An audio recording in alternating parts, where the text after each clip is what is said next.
Welcome to the Future of Payroll and Workforce Management Insights by HR.com, your go-to resource for insights into payroll and workforce management. From navigating compliance and technology trends to exploring the latest in global payroll solutions, we're here to keep you ahead of the curve. Join us as we dive into the forces reshaping payroll and share practical strategies to optimize your workforce management. Let's get started. Well, hello everyone, and welcome to the latest episode of Future of Payroll and Workforce Management, a podcast here at HR.com, where I am your fearless host. Some days more fearless than others, but in any event, I do a lot here, and you've heard a lot from me on other episodes. So enough about me. My guest today is Lorin Dunphy. I hope I pronounced your last name correctly, Lorin. You did. Oh, wonderful. Well, welcome to the podcast. Thanks, Brent. I'm happy to be here. Oh yeah, and I'm happy to have you here. And now you are the founder of an HR consultancy called LCD LLC, and you're also an executive coach, correct? I am. Awesome. So we have a really interesting topic today. We're going to get into sort of compliance around scheduling and all this kind of stuff, and why it matters to the CHRO, which you have a lot of experience in that sort of role. We're going to talk about some of your experience with a few vendors in this space, which is really interesting. But I want to ask you first, as I ask all my guests, there's a lot of passion in this space, the world of work. A lot of folks who are leading in this area, they have a real passion for it. What gets you going every day? What gets you out of bed and ripping and roaring every day in the world of work, Lorin? Sure. That's a great question, Brent, and I'll do my best to answer it. It's really working with individuals and with companies to make sure that people are able to see their full potential at work and really carve out that path of the future. Because I think each and every one of us has a path ahead of us, and folks like myself are in the lucky position where we can help steer people's career and steer them down that path. Yeah, and that's such a great calling. And it takes a special kind of person to be able to do that. And so my hat is off to you. Um, let's get into the topic today. So I'm going to kind of paraphrase some stuff that we wrote down in the green room the other day around this. And there's a lot of need for the CHRO to kind of get into the weeds sometimes when it comes to compliance related to, scheduling, timekeeping, payroll audits, this sort of stuff. There are fair work week laws like we see in California and elsewhere, make things pretty complicated. And there's also a need for sort of a stronger relationship between the CHRO and CFO in any organization. And I'm really looking forward to getting into that with you as well. So why don't we kick this off?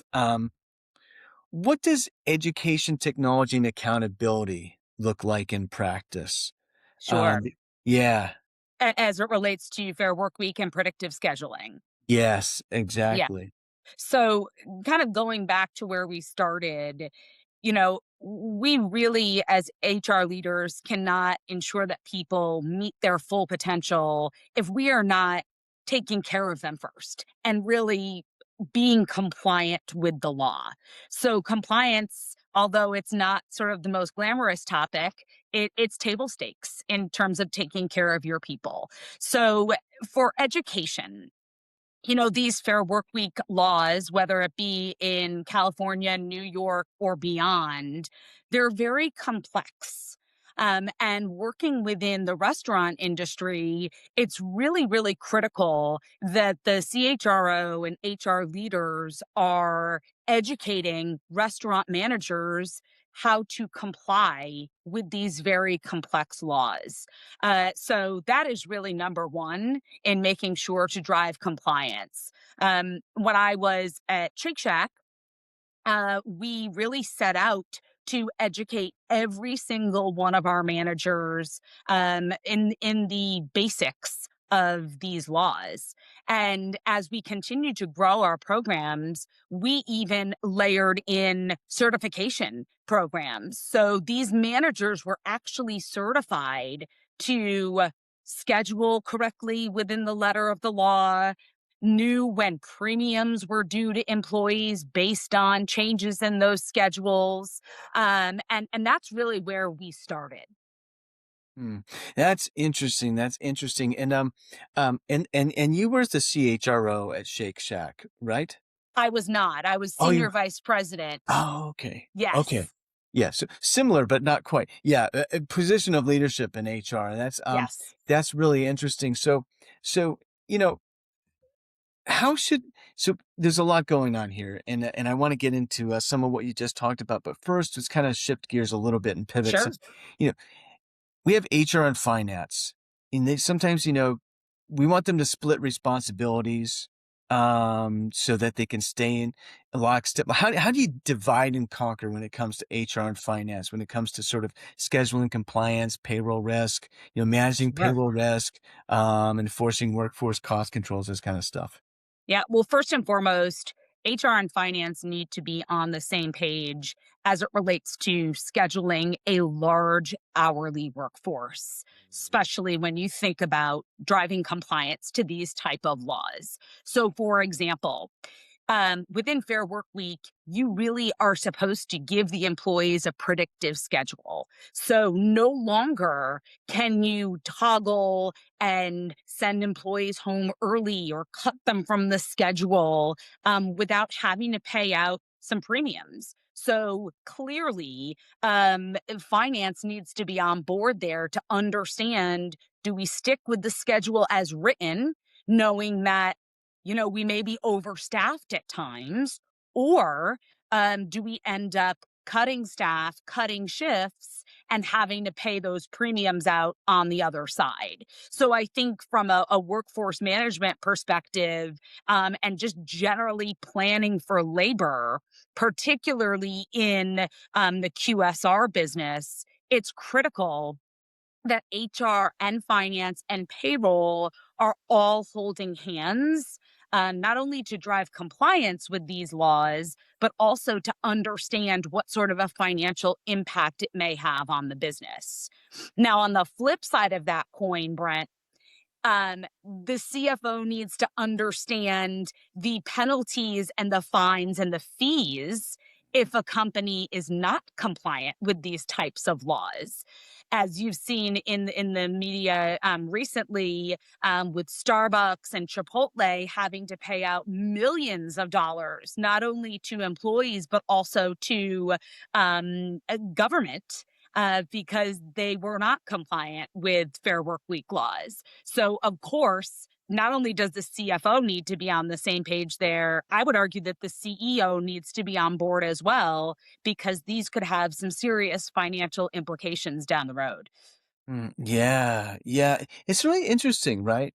Because you look at it from the CFO's mindset, right? And they're very much, mathematically focused, on the general ledger, right? Hmm. And keeping those costs down, and they may not be fully sort of uh aware or cognizant of, just how clear and present the danger is of running afoul of some of these new rules, and how that in and of itself can have an impact on the bottom line. And, that's, whether it comes from, cost savings and whether you have more employees than you need any one time, or you're going to run afoul of some of these penalties, one Sure. way or the other, it's still a number, right? And Yes. so to kind of help a CHRO and their mindset, right? They might be able to sort of, help open the CFO's mind a little bit to understand, oh, this is what's going, okay, this is what's going on. You're absolutely right. So what I would stress is that the CHRO and those in leadership in HR, it is their job not only to educate a restaurant manager about how to drive compliance with these laws, but it's also their job to educate the CFO, the COO, the CEO on the cost of doing business under predictive scheduling legislation. And on the flip side, the cost of not doing it correctly and the financial impact that that could have on the business. Well, here's an interesting question that this brings to mind. I mean, there are technologies out there that for workforce management, right? That are better than there's some really good technologies out there for kind of Sure. making this happen, and there's some others that I don't know. There's some really good ones out there, and Yes. I think you've had some experience with some of that.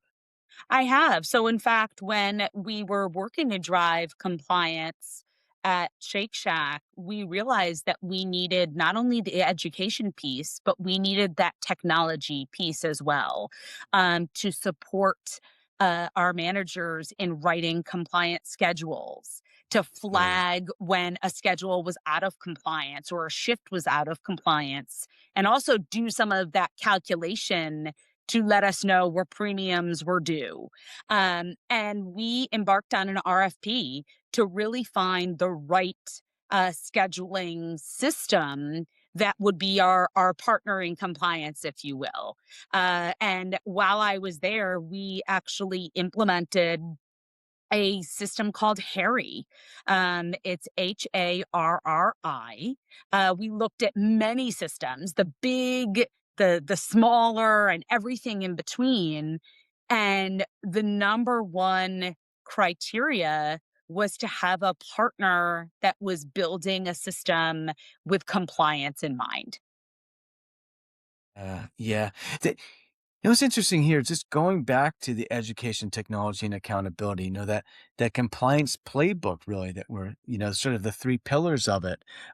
It's really starting to take shape as I listen to what you're sharing here. And and yeah, there are newer systems out there that are sort of ready-made or tailor-made, excuse me, for certain types of industries, and it's definitely not a one size fits all around Mm-mm. out there in the marketplace, and so it's really important to vet, to do your homework, your due diligence as an employer, so that you can get the right software in place. Is going to help you, is going to be most effective in averting, compliance sort of, Correct. running afoul of compliance rules and this sort of stuff. Correct. And I will also say that there's no system out there that is sort of that silver bullet.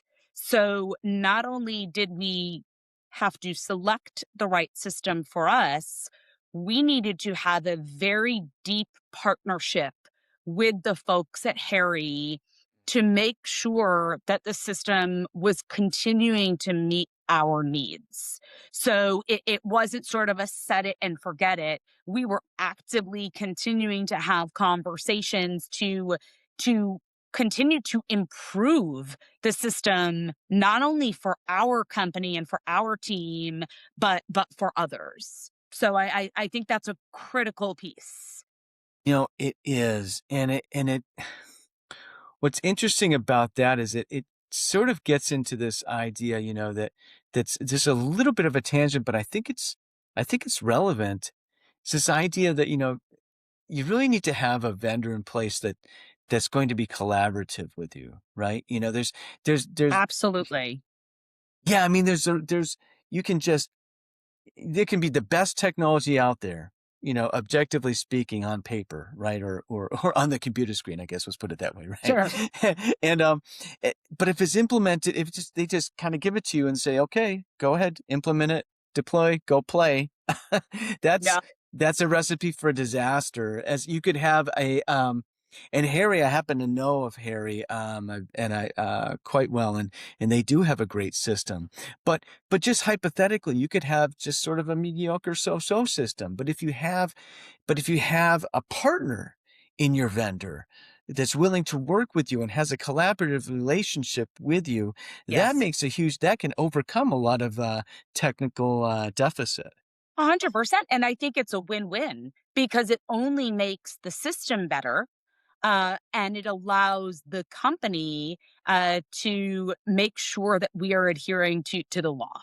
So I think having that partnership and that collaboration is absolutely something that I would be looking for when selecting a system in this sort of manner.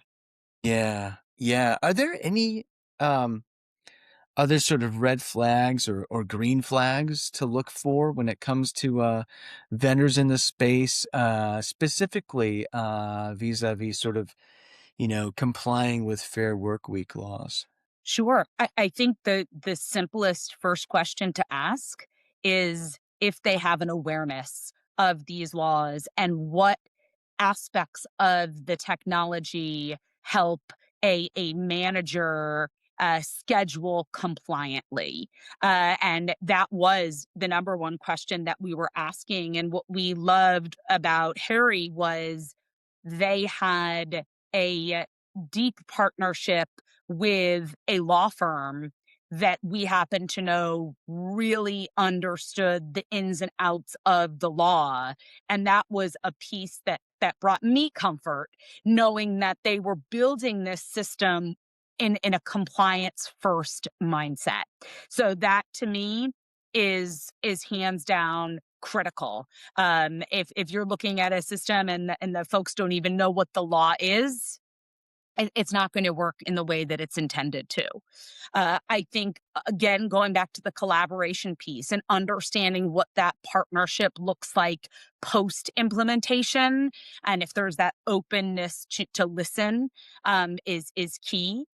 Think also understanding the technology roadmap and how often they are scheduling releases, how often they are working to improve or enhance the product. Those are all the types of questions that I would be asking to sort of vet which system would be right for my organization. Yeah, all really, really good questions, good stuff to look out And for. of course, understanding who some of their customers are, so that Mm. you could speak to some of their customers and understand from others what's working, what isn't, what should we be looking out for. That's a great point because there's a lot of stuff out there for the average aspiring customer to kind of look at to vet this vendor versus the other. You see sort of annual rankings from various places, and and all this kind of stuff. But aside from a handful of vendors out there that everybody agrees are kind of meh, aside from those, right? And we all know who they are. Um, and we don't have to say it. But in any event, right? But beyond that, I am a true believer that there is a subset of type of employer that's best for each kind of vendor, right? That's right. Most vendors are especially well suited to a certain contingent of the market space, and the only way you learn that is like you said. Um, I think you were implying this. It's certainly what I inferred, or it definitely resonated with me. Is that when you speak with other customers that are kind of like you know, Yes. and figure out did it work for them, and if it did, then there's a higher likelihood that it will for you as well. Sure. And it may not be perfect, but if you're speaking to someone sort of in that like space, like your company, you get a bit more of a sense as to what you're walking into. And that was incredibly helpful for us. Does it is it ever in the time we have left, I just want to return to the whole CHRO CFO connection, like the Sure. relationship there. Um, is it feasible to bring in the CFO? Um, CFOs are involved in the buying process, sort of the decision making process, but how far into it, how deep into it can the CHRO kind of pull the CFO in to really look under the hood and understand through those conversations with the vendor, yeah, hey, here's what's really going on and why you need this. Well, I think, it of course it all comes down to cost, right? So if the CHRO is advocating for a certain system and the CFO believes that there's another system out there that can do it just as well, and maybe for a better cost, I think it's truly up to that CHRO to influence the CFO and sort of explain the why behind one system versus another. And again, really understanding what non-compliance can cost a business is critical. And I think it also comes down to that labor planning. The system that you choose, the easier it is for managers to get in there and write schedules and drive that compliance, that could cause savings down the line as well. So I think those kind of conversations are really critical. Those do that kind of, that level of efficiency does lead to cost savings. You're absolutely Of right on that. course. Of Yeah, course. yeah.